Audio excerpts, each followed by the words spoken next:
I understand from what I've heard that when we use the word mind, in English, that we're usually thinking about the brain. And it strikes me that, in a way, the name Mind Life and even our symbology is all geared towards brain instead of the mind-heart, which I think is what the Pali word is. And so that was a statement in form of a question. My concern coming here is that I see this preponderance of founder effect looking at brain issues in the protocol designs rather than heart issues.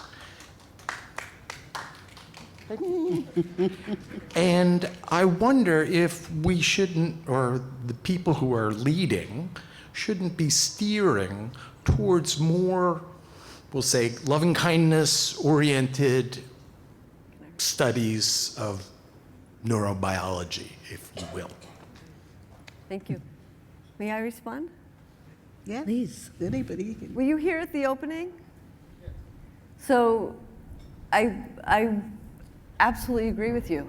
And I think that the field is transitioning. We are playing an active role in our new vision of going from pure awareness-based practices, but awareness-based practices to heart-opening practices to action-based practices.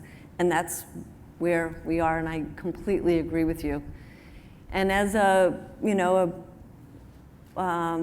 teacher of these practices for quite a long time myself, is the foundation of teaching mindfulness is very much heartfulness. And I think when we come back to that is, it's, we know, in, Eastern traditions, there's no distinction between heart and mind, and Kokoro. So thank you.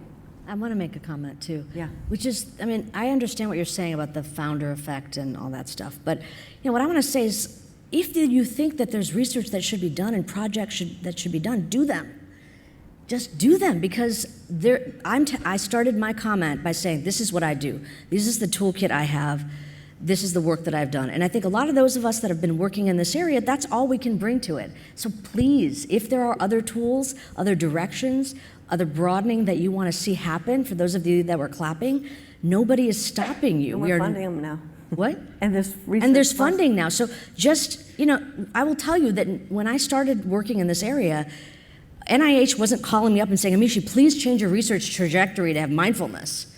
Nobody was inviting me to do this kind of work. It happened because I felt a need to move my research program in a direction that was more meaningful for my personal interests. And thankfully, I was able to figure out a way to make it happen. And a lot of our stories for the people that have been doing that are in that direction. So I want to ask you to just take the reins of your own interests and go for it. So. Okay.